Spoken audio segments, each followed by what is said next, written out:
Have you ever wondered why indigestion happens? It's a question that's probably crossed your mind on more than a few occasions. The answer lies in the fascinating world of digestion, an intricate process that takes place every time we eat. Digestion is essential for life. It's the method by which our bodies break down the food we consume into nutrients, which are then used to fuel and repair our bodies. Without digestion, we wouldn't be able to survive. But what exactly goes on during this process? Well, it all starts in the stomach. This muscular organ acts like a mixer, churning the food with stomach acid to break it down into a semi-liquid state. But the stomach doesn't do this job alone. It has help from the pancreas, liver and gallbladder, all of which play crucial roles in the digestive process. The pancreas, for instance, produces enzymes that further break down the food, making it easier for the body to absorb the nutrients. Meanwhile, the liver and gallbladder work in tandem to produce and store bile, a substance that aids in the digestion of fats. From there, the semi-digested food enters the small intestine, where most of the nutrient absorption takes place.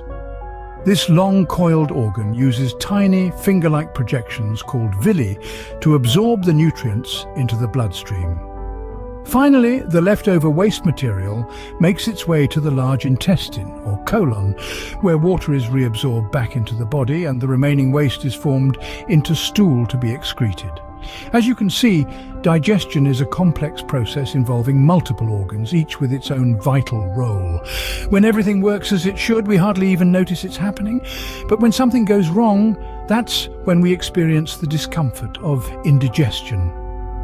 Understanding the process of digestion is key to understanding why indigestion occurs, so let's delve deeper. And as we do, remember it's not just about figuring out what's going wrong, but also about appreciating the intricate and vital process that keeps us alive and well each day. Digestion starts the moment you take your first bite. The journey of food begins in the mouth, where your teeth grind it down into smaller pieces. Your saliva, more than just a moistening agent, contains an enzyme called amylase. This enzyme begins the process of breaking down the food, particularly carbohydrates, into simpler forms. Once you swallow, the food travels down the esophagus, a muscular tube that connects your mouth to your stomach.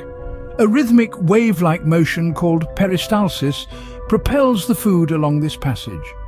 Interestingly, even if you were standing on your head, peristalsis would make sure your food reaches its destination. In the stomach, things get a little more intense. Here, the food is churned and mixed with gastric juices. These acidic juices contain enzymes like pepsin, which break down proteins, and hydrochloric acid, which kills bacteria and provides the right environment for the enzymes to work. This powerful cocktail transforms the food into a semi-liquid state called chyme. Next, the chyme enters the small intestine, the real hero of the digestion process. At 20 feet long, it's the longest part of your digestive tract. Here, more enzymes join the party. Produced by the pancreas and the walls of the intestine itself, these enzymes continue the breakdown process. Fats, proteins and carbohydrates are split into their simplest forms. The walls of the small intestine are lined with tiny, finger-like projections called villi. These increase the surface area for absorption, allowing nutrients to pass into the bloodstream. From there, they're transported to every cell in your body, providing the energy and materials necessary for growth, repair, and maintenance. The remains of the food, now mostly water, fiber, and undigested parts, move into the large intestine or colon. Here, water and electrolytes are absorbed, and the remaining material is compacted into what will eventually be expelled from the body. But what happens when this intricate process goes wrong?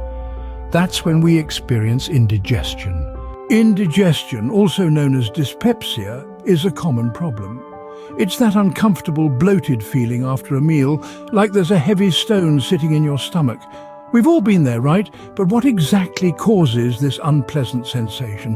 One of the primary culprits is eating too quickly.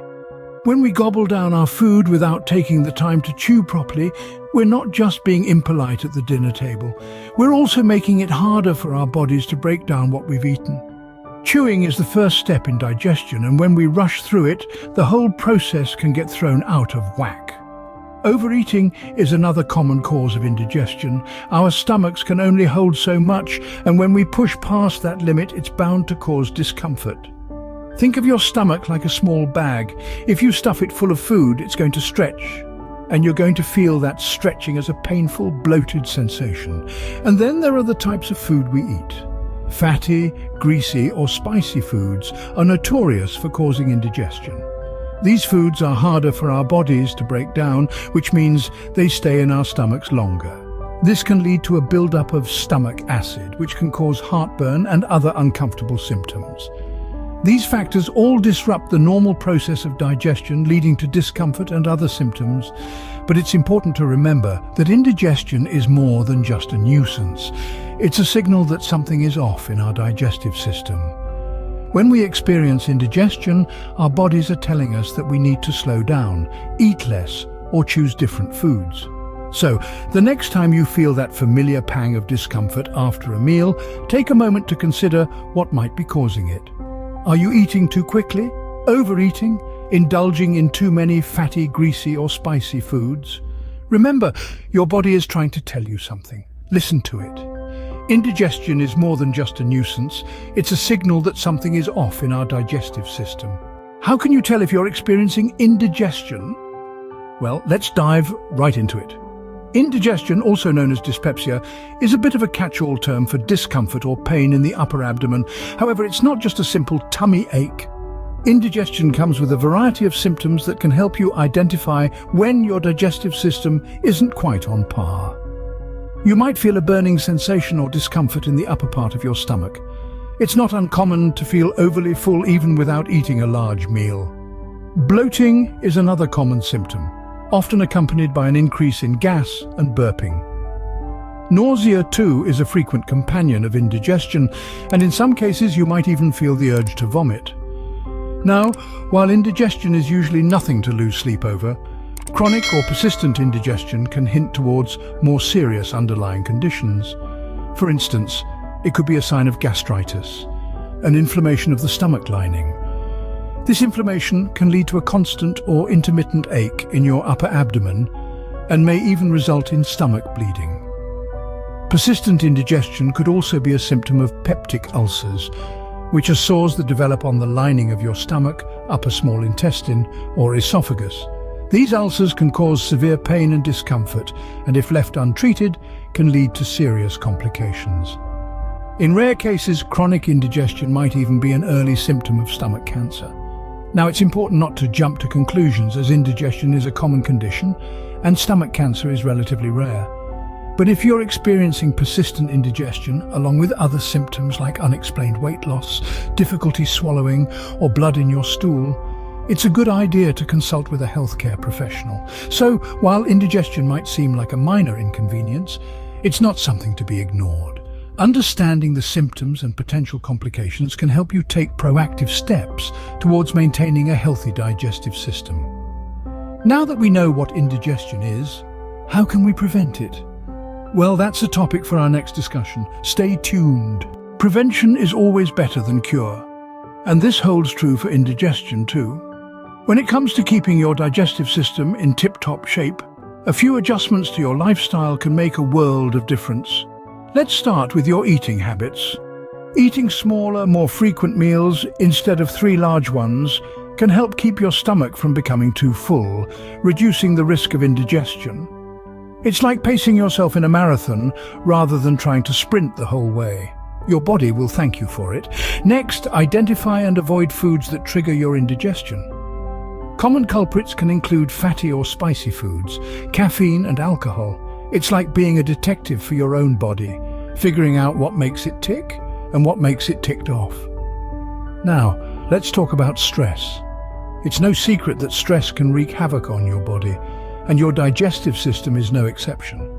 Finding ways to reduce stress, such as through meditation, yoga, or simply taking time for yourself each day, can help keep your digestive system running smoothly. Of course, we can't forget about exercise. Regular physical activity can help keep your digestive system functioning well by improving blood flow and reducing constipation. It's like giving your digestive system a good tune-up. And the best part? You don't need to run a marathon or lift heavy weights. Even a brisk walk around the block or a quick yoga session can do the trick. So remember, small meals, avoid triggering foods, reduce stress and exercise regularly. These changes may seem small, but they can have a big impact on your digestion and overall health. In conclusion, understanding our digestive system and how it works can help us prevent and manage indigestion. With a bit of foresight and a few lifestyle changes, we can keep our digestive systems humming happily along.